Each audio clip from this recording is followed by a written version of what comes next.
दोस्तों, आपका एस्ट्रो आदि योगी चैनल में स्वागत है। अगर आपको मेरे वीडियो पसंद आते हैं तो ज़्यादा से ज़्यादा मात्रा में शेयर करिए, लाइक करिए और सब्सक्राइब ज़रूर करिए। आज हम किसी एस्ट्रोलॉजिकल पॉइंट की बात नहीं कर रहे हैं। आज मैं आपको एक दृष्टांत सुनाने जा रहा हूँ। एक ज़माने में, यानी पुराने ज़माने में, एक कुम्हार था, बेचारा बहुत गरीब था और वो मिट्टी के बर्तन बनाकर और उनको बेचकर अपना गुजारा किया करता था। एक दिन एक महात्मा जी उसके पास आए और बोले, बच्चा खाना खाना है। उस कुम्हार ने बड़ी खुशी खुशी ब्राह्मण देवता को खाना खिलाना शुरू किया। उसकी पत्नी ने भी बहुत आओ भगत से खाना खिलाया। ब्राह्मण महाराज ने कहा कि आप लोग भी खाना खाओ, लेकिन बहुत जिद करने के बाद भी न उसने कुम्हार ने न उसकी पत्नी ने अपना खाना नहीं लगाया।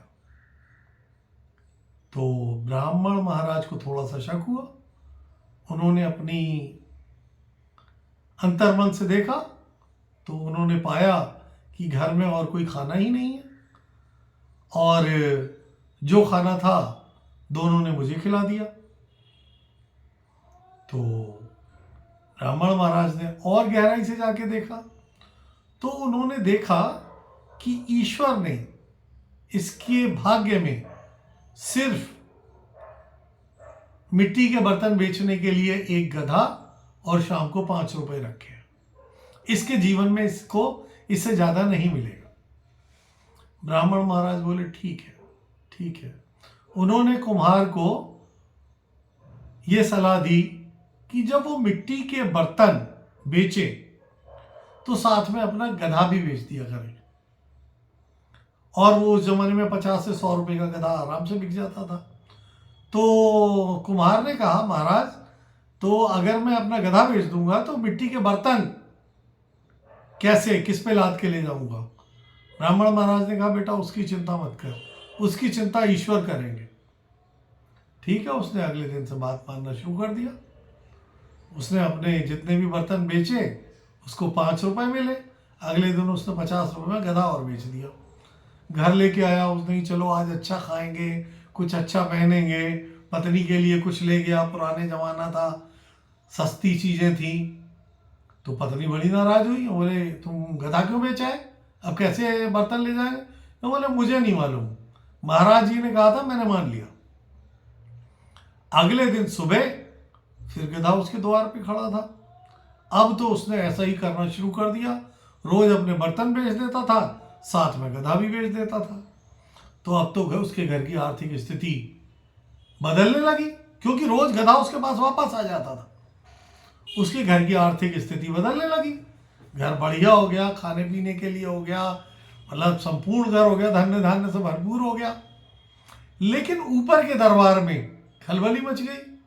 तो बोले, भाई, चित्रगुप्त महाराज जी ने देखा कि इसके मुकद्दर में तो ईश्वर ने एक गधा और 5 रुपए लिखा है, यानी शाम को इसकी अर्निंग यही होगी, एक गधा बचेगा, 5 रुपए बचेंगे। खैर, चित्रगुप्त जी महाराज भेष बदल के एक दिन इसके कुम्हार के पास आए। इसने आओ भगत की। तो चित्रगुप्त महाराज ने ब्राह्मण के रूप में आए थे।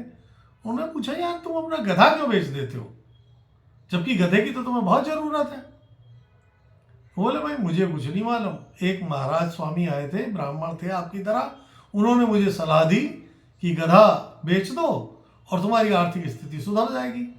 वो बोले, आप उन महाराज से, ब्राह्मण महाराज से मेरी मुलाकात करा सकते हो? बोले, हाँ साहब, करा सकते हैं, पड़ोस के ही गांव में रहते हैं, मैं भी नहीं जाना, मेरा भी जाना नहीं हुआ, इसी बहाने मैं भी दर्शन कर लूंगा।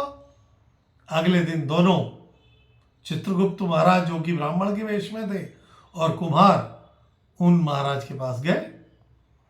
तो ब्राह्मण महाराज तो चित्रगुप्त महाराज जी को देखते ही समझ गए। उन्होंने कहा, आइए महाराज, आइए महाराज, कैसे आना हुआ आपको? इतना कष्ट बैकुंठ छोड़ के यहाँ नीचे मृत्युलोक में क्यों आना पड़ा? चित्रगुप्त जी महाराज बोले कि भाई, आप ईश्वरीय विधान में क्यों खुरपेच कर रहे हो, उसमें क्यों छेड़छाड़ कर रहे हो? इसके मुकद्दर में लिखा था कि इसको 5 रुपए और एक गधा शाम को बचना है। अब आपकी वजह से ये गधा बेच देता है, हम लोगों को दिक्कत हो जाती है, क्योंकि गधा ईश्वर ने लिखा है, हम लोगों को इसके घर पहुंचवाना पड़ता है। ब्राह्मण जी महाराज बोले अच्छा ठीक है, फिर आप क्या चाहते हो? तो बोले यार अपना जो आपने इसको सीख दी है वो वापस लो, आशीर्वाद वापस लो। तो बोले दिया हुआ आशीर्वाद तो वापस हो नहीं सकता, और ईश्वर ने हमेशा अपने भक्तों के वचनों की लाज रखी है। कृष्ण भगवान ने भीष्म पितामह की प्रतिज्ञा पूर्ण करने के लिए हथियार उठा लिए थे, तो मैं तो अपना वचन वापस नहीं लूंगा। इस गरीब ब्राह्मण की आपने जो लिमिट बना रखी है उसको बढ़ाइए। क्यों?